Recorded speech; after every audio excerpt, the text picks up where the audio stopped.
World Cup 2026 continues, my friend, and Cristiano Ronaldo won his match. After that, Leo Messi also did it. So first of all, if I just start about the Portugal national team when they played and won Croatia and qualified to the next round, I have to mention that the midfield was shit. It was shit. It was slowing down the game. It was giving the passes to backside a lot, and they couldn't go up front and create some chances for the forward. Let's say.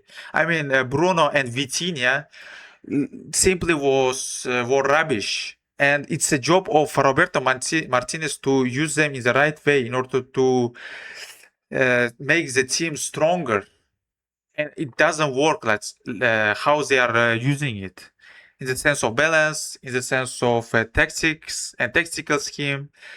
So they have won Croatia, and they have a good luck to win it. However, if they just repeat the same thing against Spain, automatically they're gonna be eliminated. And I will explain you later what they have to do in order to win the match against Spain. So about the match where Argentina national team played against Copa Verde, I have to mention that it was exciting match for the fans, and especially for the neutral fans, because it was 3-2. It was a game where Copa Verde gave competition to the Argentina national team, to the World Cup champions. And even till minute 110, till extra times, it was a score 2-2. And after that, in a minute 109 or 10, Romero scored the goal, and they have won 3-2. So it's a fantastic for Copa Verde, with a population of 500,000 people, to go to World Cup and perform like that. And big respect, because most of the national teams were eliminated, like who is just better in population, who is have, for example, more experience in World Cups. They were just eliminated. But Copa Verde had shown the big character, let's say. And their goalkeeper, Vozinha, let's say, he made a very good, fantastic saves. And as Fabrizio Romano revealed, he's a free agent, and some teams can maybe sign him to their club. For example, Manchester United can sign him as a backup option, or Al Nassr can sign him as a main option, or there are other teams who can sign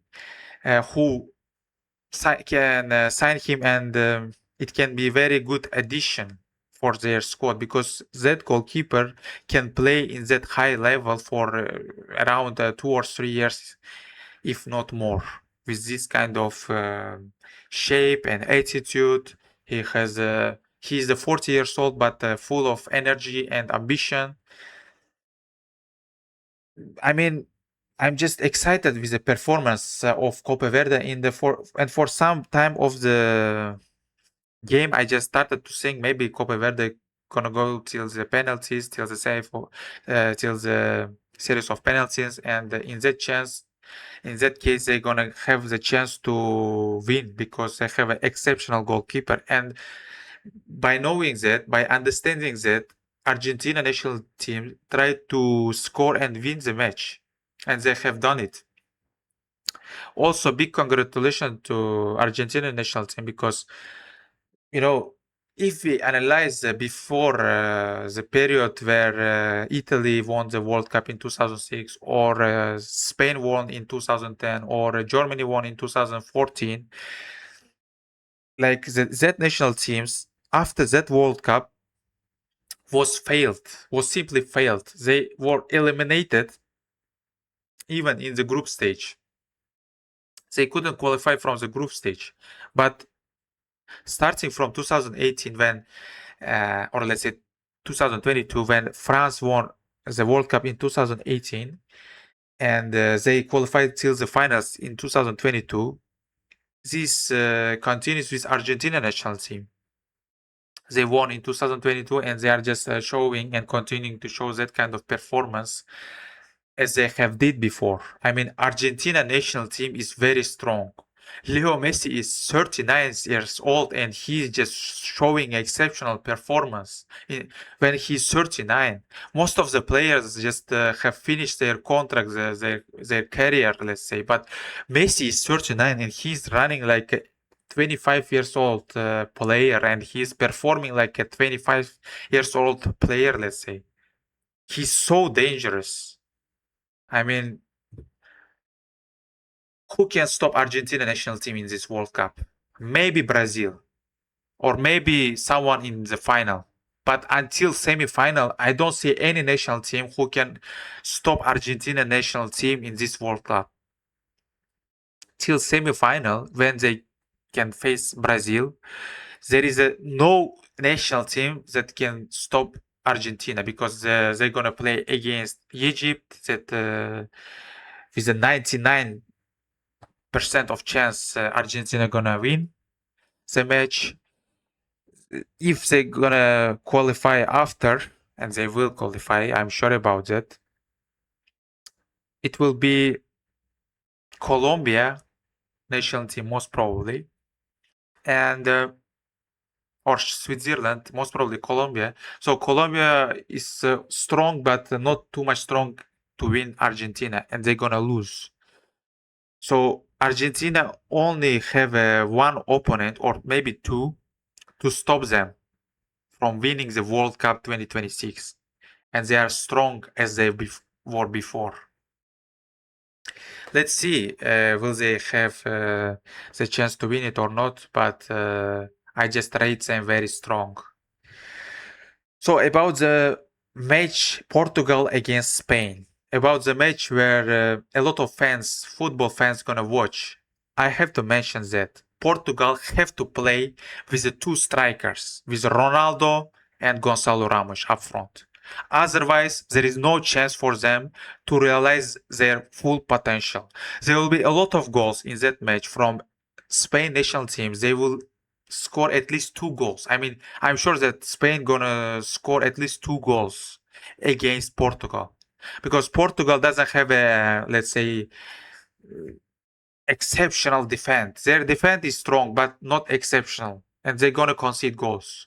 So in order to stay competitive, Portugal gonna needs to score some goals, at least to go till a series of penalties, let's say, in order to go there. So Gonçalo Ramos, as we have seen from the match from Croatia, when they played against Croatia, he's in a very good shape, and he can score some goals, and he can run. He can be so active. He has energy for that, and it can give some freedom for Cristiano Ronaldo to score.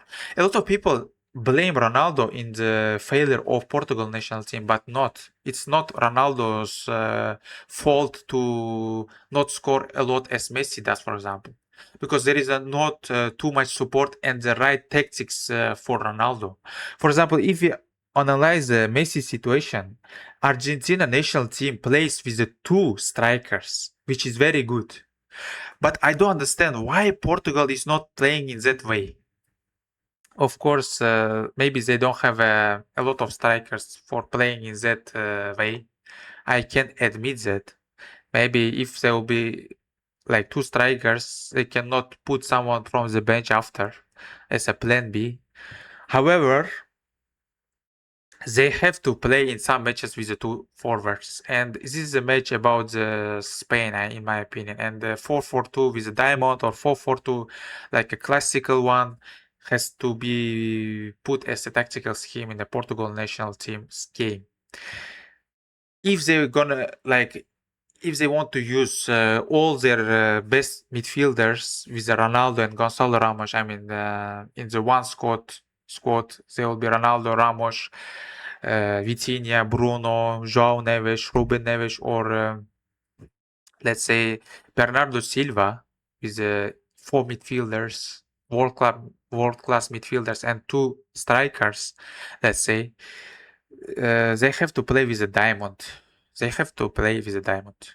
But if they're gonna play with a 4-4 to the classical one, they can play with Leao on the left side, and Roberto Martinez will have to put some of their world-class players to the bench. It can be Bruno, Vitinha, or someone else. Most probably it will be Bruno because he prefers to play as a number 10, but when you play as a 4-4-2, it's you have to play up front with Ronaldo, but Bruno just he doesn't have a discipline to do it. He's going behind. He's going to the backs, to the center a lot when ball is not coming to his side. Maybe it's good, maybe it's not. But with playing with Bruno there is, I don't know. Like it's a job of Roberto Martinez to find the right balance, and he has to do it. And Leao also in the good shape, as we observed. He scored one goal. He gave a assist, and he's dangerous. He can create some chances. He can be dangerous when there is no Vitinha and Bruno, because Vitinha and Bruno keeps the ball too much. Like they are controlling the ball too much, wasting time. And against Spain, they have to play with the two strikers. This is the most important thing in order to win them. And at the same time, they cannot play with a diamond. They can play, for example, if they qualify after the Spain, for example, if they play against USA, for example, or Belgium, they can play with 4 diamonds. But against Spain, it's preferable to play with a classical 4-4-2 because there is a Lamine Yamal.